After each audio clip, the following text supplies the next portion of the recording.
Brasileiras e brasileiros, o meu abraço. Vou começar informando aos que ainda não sabem que eu sou o presidente do Brasil na condição de interventor constituinte interino do processo interino da República desde o dia 29 de dezembro de 2017, quando o povo, em reunião constituinte, no exercício direto do poder, como a Constituição estabelece, me instituiu nessa investidura, na qual eu não sou representante mandatário do povo. Eu sou o próprio povo no poder.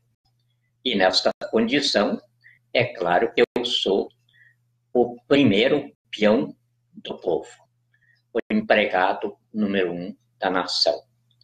Sem pompas de presidente, de rei, ou dessa empáfia toda que a bandidagem terrorista no poder tanto aprecia, porque eles vêm ao poder através de mentira, de assalto aos cofres públicos para a compra de votos, e depois, quando se assenhoreiam do mandato, aí eles se colocam como o senhor absoluto da nação. Bem, analfabetos ou semi-analfabetos, sempre medíocres, impostores, porque não têm nunca as condições mínimas para a envergadura do cargo. Dentro deste período de república, com exceção do general Deodoro da Fonseca,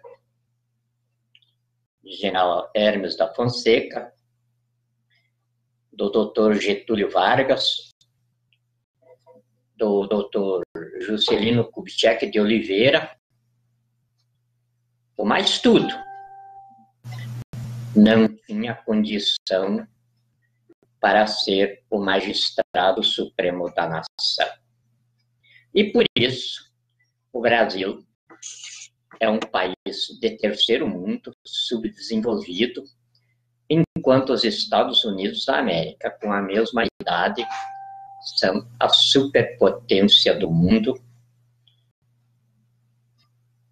com poder absoluto sobre quase todo o planeta. Mas os militares,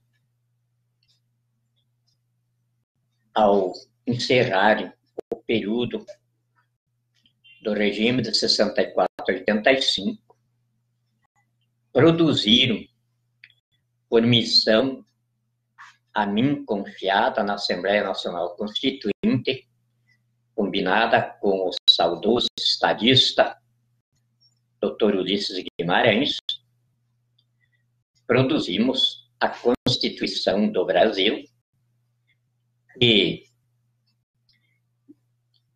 criou o mecanismo da preservação do poder constituinte no poder constitucional, com equipamento de autodefesa da Constituição e de legítima defesa social, econômica, política, cultural e histórica da nação.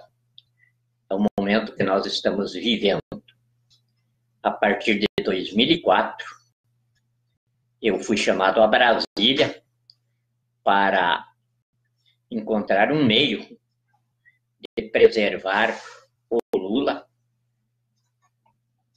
na finalização do mandato, porque havia um golpe tramado nas oligarquias do poder de São Paulo, Minas e Rio de Janeiro, que sempre comandavam o país até 64, quando os militares suspenderam o que era chamado a República do Café. E aí, quando o Lula despontou nas pesquisas como favorito nas eleições de 2002, eles propuseram para o Lula o dinheiro que ele precisava para a campanha, contanto que ele aceitasse de vice o empresário José Alencar. Por sinal, a pior espécie que a esquerda poderia anexar a si. Tanto que os fundadores do PT, nessa ocasião, deixaram o Lula sozinho. E naquela ocasião, não se poderia pensar num golpe contra o Lula, porque ele era o astro do país e tinha o cofre na mão. Isso significava que um golpe contra ele instauraria uma guerra civil sobre a qual o general Paulo Chagas dizia: sabemos como começa, mas não sabemos como termina, e nem em que estado ficará o país. Enfrentamos essa situação com as CPIs dos Correios e do Mensalão, em cima das quais, em 2008, eu protocolizei no Supremo Tribunal Federal, em sua órbita de Corte Constituinte, a reação de cidadania do povo brasileiro pela instituição da intervenção constituinte no processo histórico, que nós tínhamos criado na Constituição para acabar com as revoluções armadas, os golpes de estados e as deposições de governo. Então, quando os desencontros políticos levassem o país ao rompimento do Estado democrático de direito, na fusão do voto com a bala, ou do mandato, patentes do presidente da República, que extinguiria eficácia a magistratura de Estado e desproveria o processo histórico de regência institutiva, o povo emergiria dessa situação em poder constituinte originário ou no exercício direto do poder ou em foro de soberania, que tudo diz a mesma coisa. E nessa reação restabeleceria o Estado democrático de direito,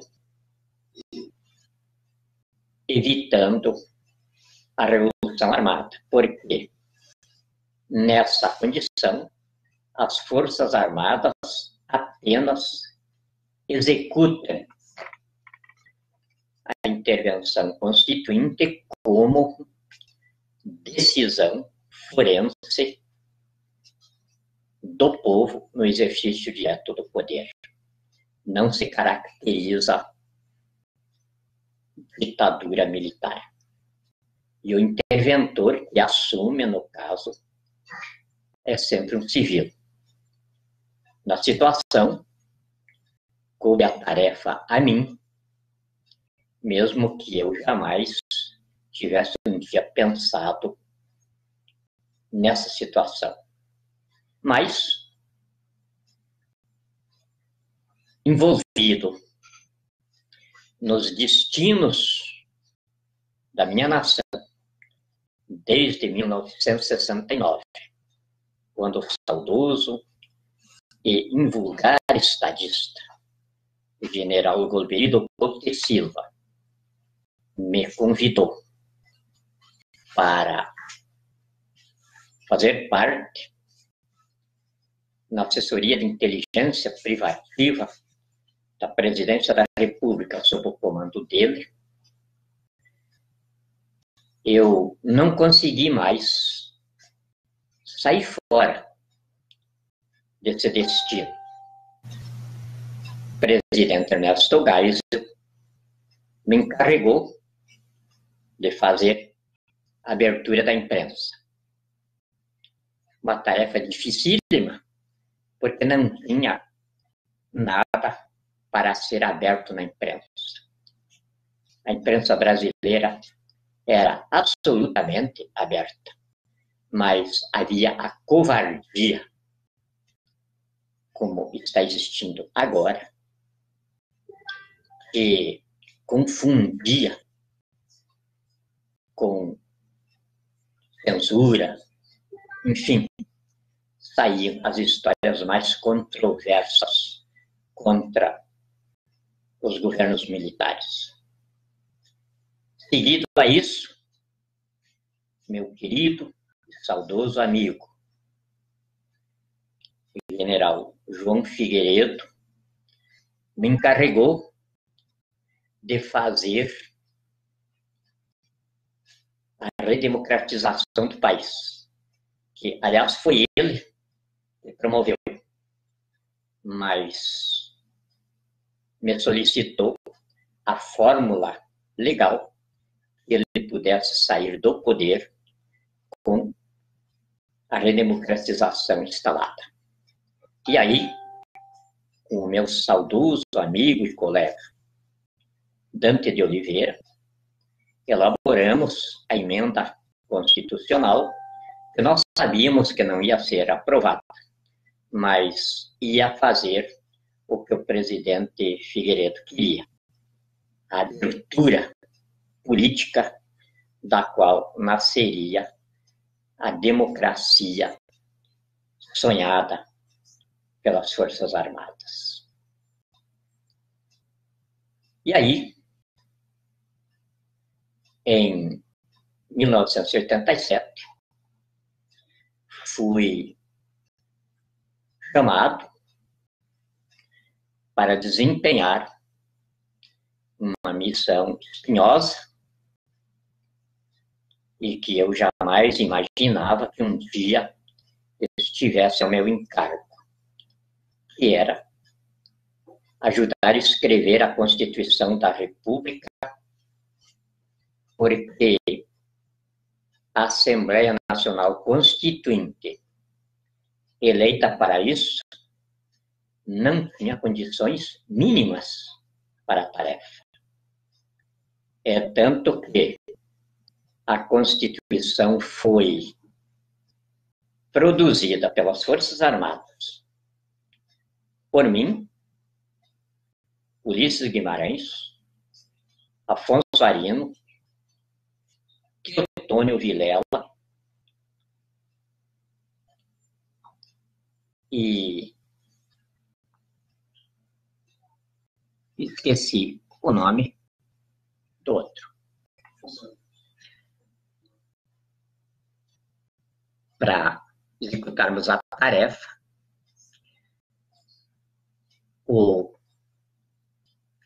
as chamadas esquerdas, lideradas por Lula, criaram o badernaço dentro do Congresso Nacional, e nós, então, criamos o Centrão, chefiado pelo deputado Villani, do Banco Bamerindos.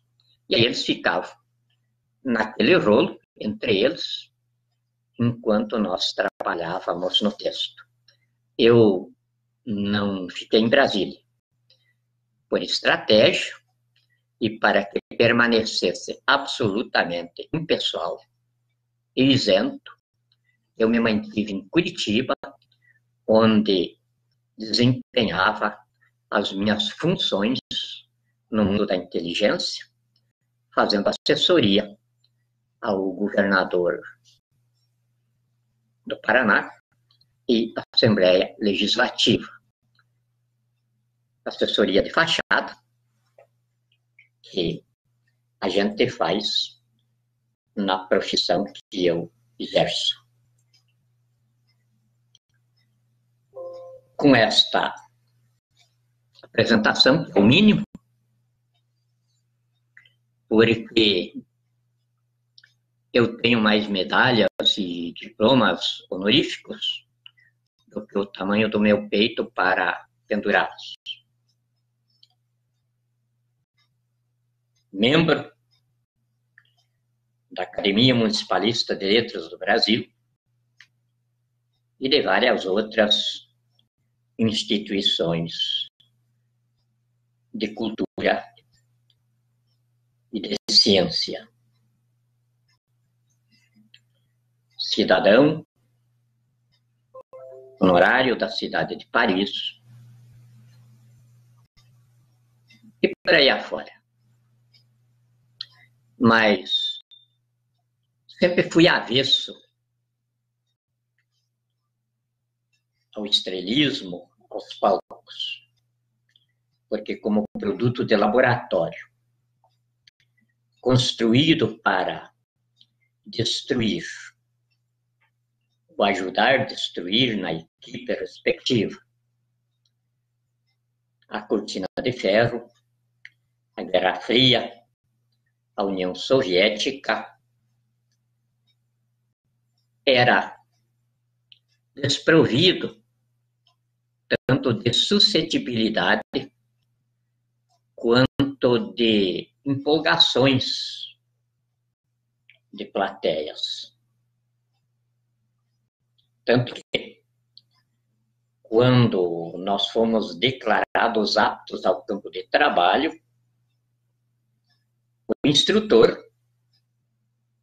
dentre os vários que nos prepararam, nos disse que tínhamos apenas 4 diferenças básicas entre as máquinas que ficavam e nós que saíamos para o campo do trabalho.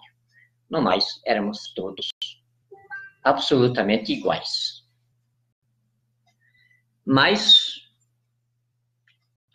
é evidente que preservaram em mim e nos meus companheiros a fé. A fé como base da hombridade, da honradez e do caráter, que tanto nós, em nossa profissão, como qualquer outro homem, qualquer ser humano, precisa ter para ser membro confiável e produtivo da sociedade na vida civilizada. E isso veio a calhar com a minha origem de brasileiro judeu. Primo de Jesus, segundo a carne, porque sou também, como ele, descendente da tribo de Judá. Ele, da linhagem nobre de Davi. Eu, dos leões do deserto, saraceno, os homens de guerra, destemidos, e por isso chamados os leões de Israel, com os quais Davi compôs os seus exércitos. E então, é evidente que eu sou um homem de fé. Não um homem de fé,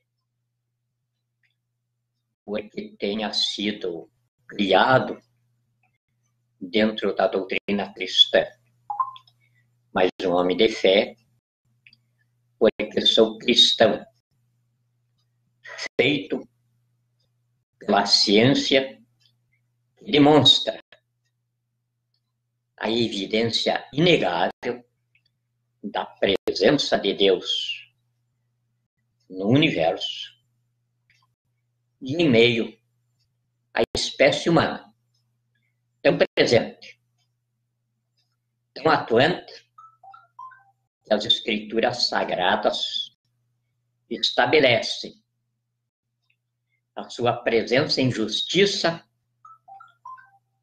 dizendo que o soldado é ministro de Deus, equipado com a espada em favor dos bons e em contenção dos maus. Então, agora, como presidente do Brasil, na posição de interventor constituinte interino, na qual eu não sou o manda-chuva, mas eu sou o peão da nação, eu tenho de me identificar por competência, isenção e hombridade. Competência exposta pela minha autoridade pedagógica.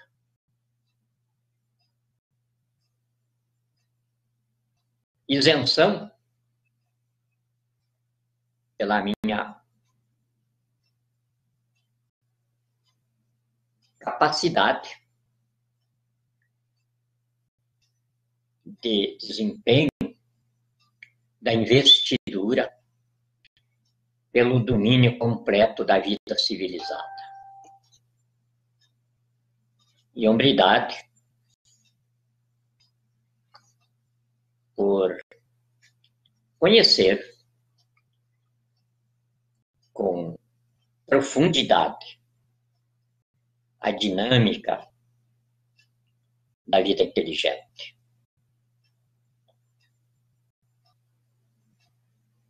Então, é nesta posição que eu venho convocar os pastores, todas as pessoas empenhadas na doutrina cristã, porque é a doutrina cristã que produziu a civilização brasileira. E é fiel a essa doutrina cristã e a civilização que ela produziu, que nós escrevemos uma constituição espiritualista religiosa. Depois da Constituição americana, dizem que é a segunda com essa fundamentação. E estamos tranquilos, porque a nossa Constituição é usada como livro didático nos cursos de doutorado nas universidades mais renomadas do mundo, sob a recomendação dos docentes de que depois dos 10 mandamentos é a Constituição mais profunda e abrangente que a inteligência jurídica da humanidade produziu. É evidente que tivemos assessoria da Universidade Hebraica de Jerusalém, dos monstros sagrados do constitucionalismo, que foi ofertado por Moisés, o primeiro grande constitucionalista do mundo, que produziu a primeira Constituição e que não precisava de uma segunda, que é os 10 Mandamentos. A nossa Constituição essencialmente se funda nos 10 Mandamentos. Então, com um Estado espiritualista, religioso, eu não poderia pensar em dar espaço na civilização brasileira para comunismo, para totalitarismos e imaginativismos autoritários de quaisquer espécies. Aqui no Brasil, a doutrina de civilização brasileira, como já disse, é a doutrina cristã.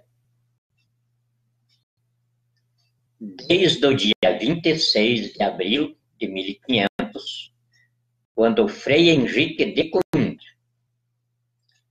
reunido com os habitantes primitivos da terra descoberta, ofereceu em posse para Deus, em nome do rei de Portugal.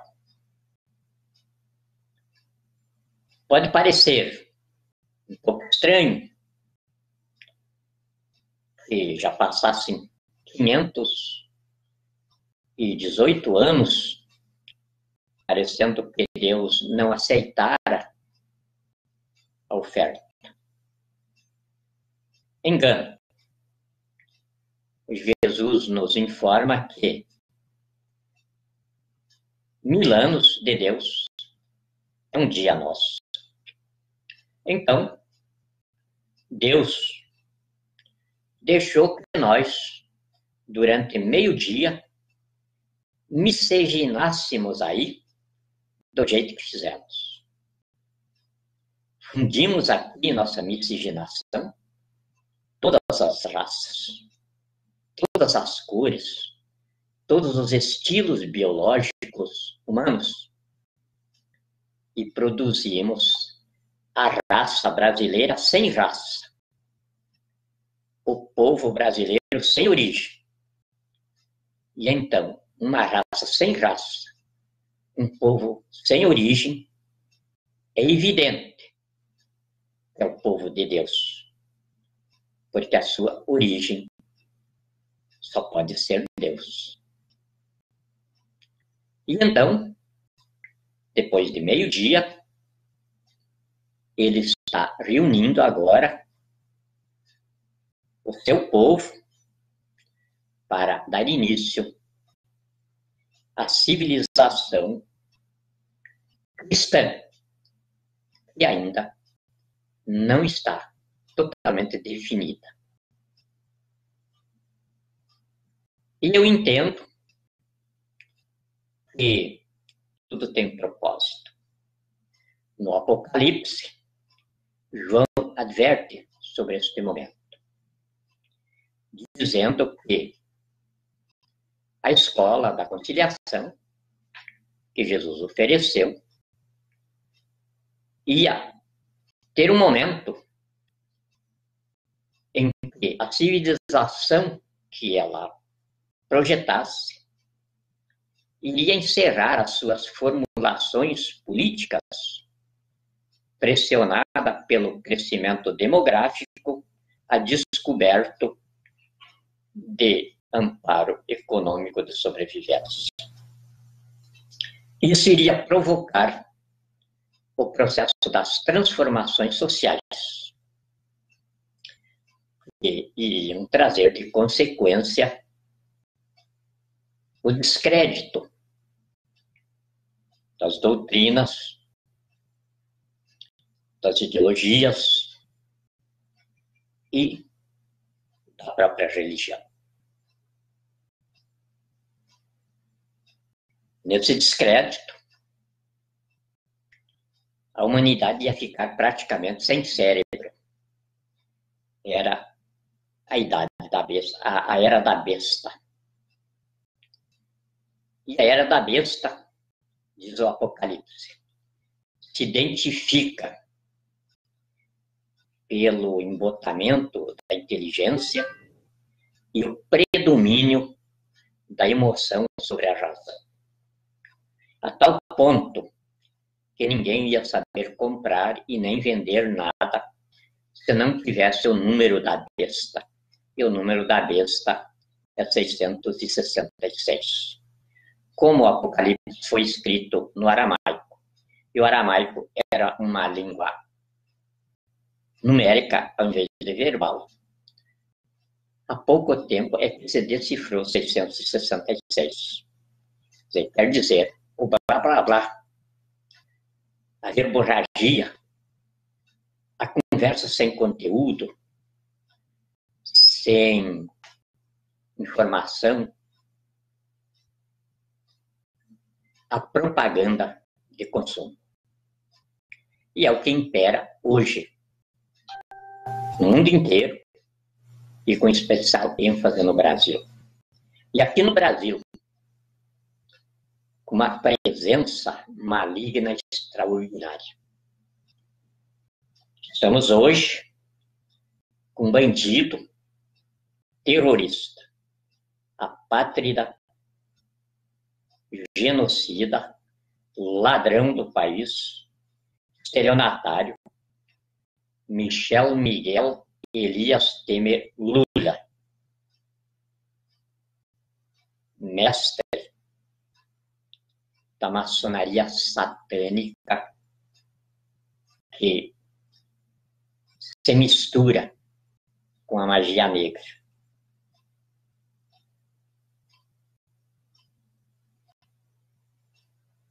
Fundado nisso, esse elemento, um verdadeiro demônio encarnado, nunca recebeu um mandato do povo, mas sempre foi mandatário. Ele ajeitava alguém do seu partido para concorrer às eleições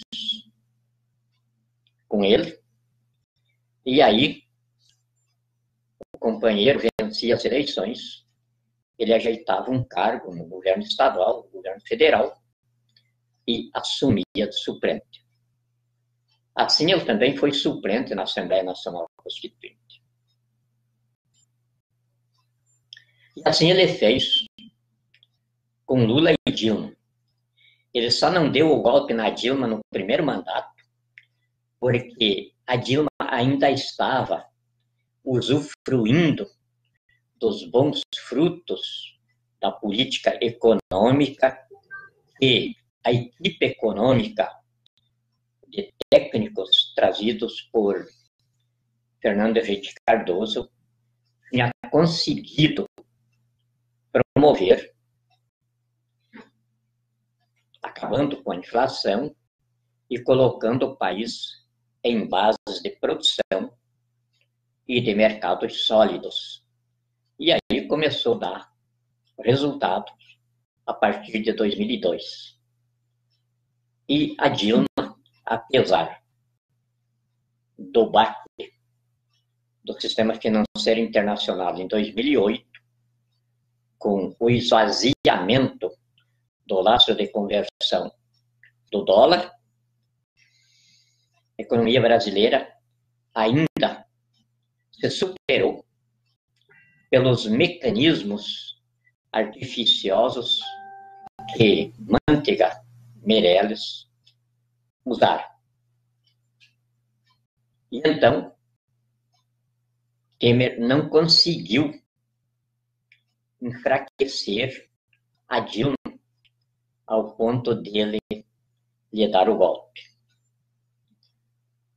Mas, no segundo mandato dela, ela já entrou capenga. Ela entrou sem mandato, porque, na verdade, foi um golpe dado pelo Foro de São Paulo, através do pleito eleitoral de 2014, promovido com dinheiro roubado da Petrobras, BNDES, Eletrobras,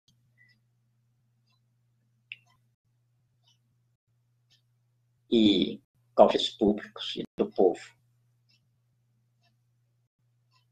Então, ele começou a engendrar o golpe, junto com Eduardo Cunha, seu braço direito. Ele engendrou o impeachment da Dilma na Câmara dos Deputados e depois, com sua quadrilha, chefiada no Senado Federal por Renan Calheiro, ele conseguiu o golpe parlamentar, que o colocou na presidência da República, sem mandato e sem cargo. Foi um ataque à Constituição da República. E é por causa desse ataque que hoje eu sou o interventor constituinte interino da República, porque desde o dia 1º de janeiro de 2015, o Brasil estava sem presidente da República.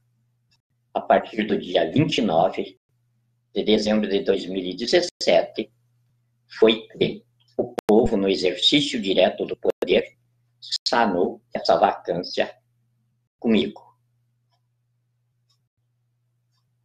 Então,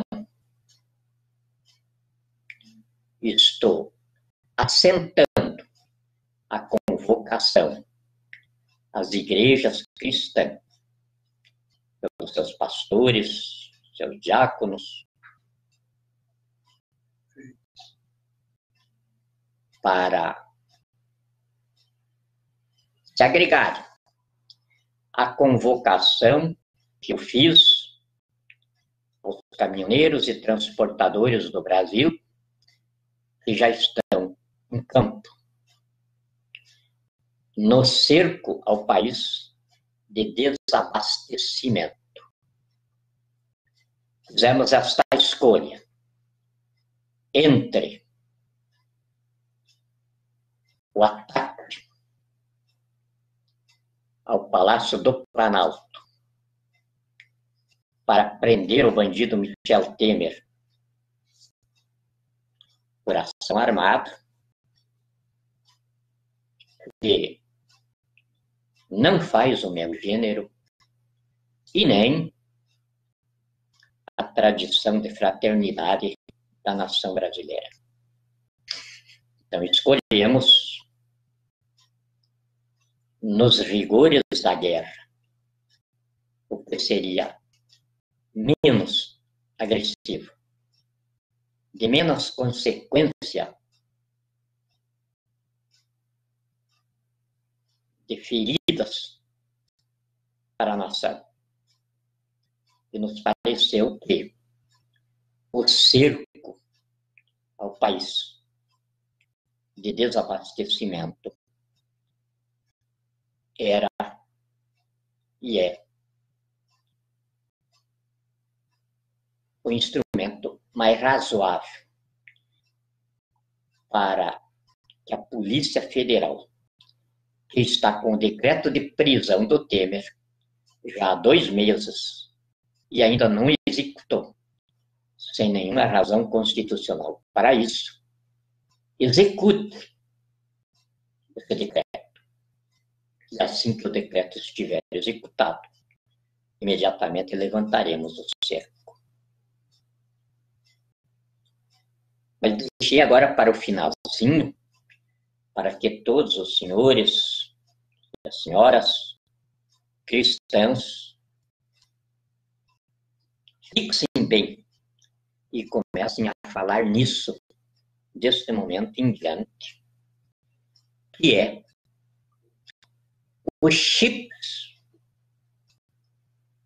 que o satânico Michel Temer já aprovou para substituir os documentos de identificação pessoal dos brasileiros por essa peça que deve ser implantada, talvez na testa ou talvez na palma da mão das pessoas, e esses chips, então, as identificará.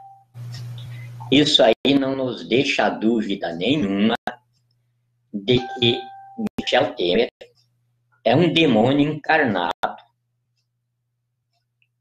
finalizando a advertência do Apocalipse da Era da Besta.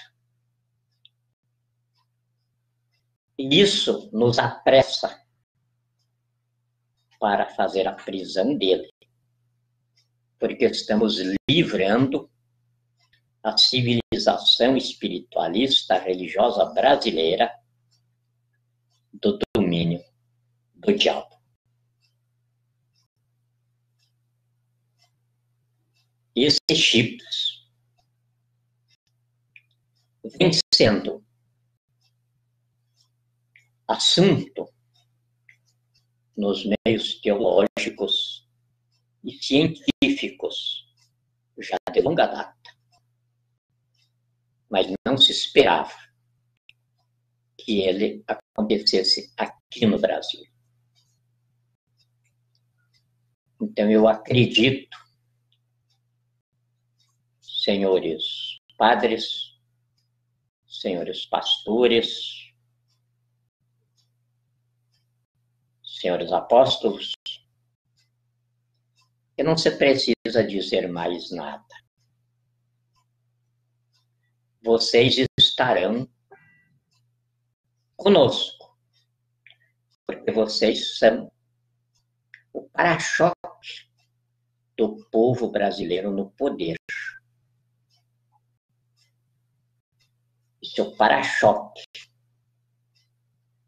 não sustentar a nação, então nós estamos num grande engano, porque desde o início, quando eu, nas Forças Armadas, assumi o patrocínio da intervenção constituinte do povo no processo histórico, venho sempre afirmando, com absoluta convicção, de que Deus está no comando. As Forças Armadas estão atrás e a nação está na retaguarda, porque foi assim que Deus nos ensinou a guerra.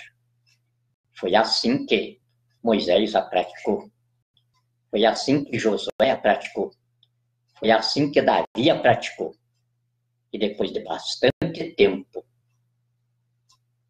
o general Moshe Dayan voltou a acreditar no jeito que Deus ensinou a fazer a guerra. E em 7 dias, ele deu tranquilidade e consolidou o Estado de Israel. E então, em cima dessas evidências da presença de Deus entre nós, eu fixei o procedimento interventorial, com Deus no comando, as Forças Armadas atrás e o povo na retaguarda. O povo na retaguarda, com seus padres, com seus pastores, com seus diáconos, com seus apóstolos, com toda a cristandade. Porque o nosso inimigo, mas inimigo mesmo, que nós temos de extinguir da civilização brasileira, é o comunismo terrorista, que está impedindo de exercer o expediente da Presidência da República no Palácio do Planalto, porque localizaram ali o Estado paralelo, comunista, terrorista de bandidos, chefiado pelo demônio Michel Temer. É evidente que eu não sou um teólogo, eu sou um cientista político, jurista, sociólogo, economista, enfim, preparado nas chamadas ciências do mundo para a investidura que o povo me deu. Mas com humildade, ajoelhado diante de Deus, a reverência absoluta ao seu Filho, Jesus, nosso Salvador, eu sei que não vai faltar ao governo do povo no poder a assistência dos padres, dos pastores, dos apóstolos de Jesus. Porque são eles que dominam a doutrina cristã que produziu a civilização brasileira desde o dia 26 de abril de 1500. Eu peço a vossa bênção, invocando o amor de Jesus no seu Pai, nosso Deus, que amou o mundo de tal maneira que deu o seu Filho unigênito, para que todo aquele que nele crê não pereça, mas tenha a vida eterna. Esta é a cepa de fé na qual a Constituição que as Forças Armadas produziram em missão por mim cumprida assenta a civilização brasileira que vamos começar a construir agora. Peço a vossa bênção e que Deus nos ilumine. Obrigado.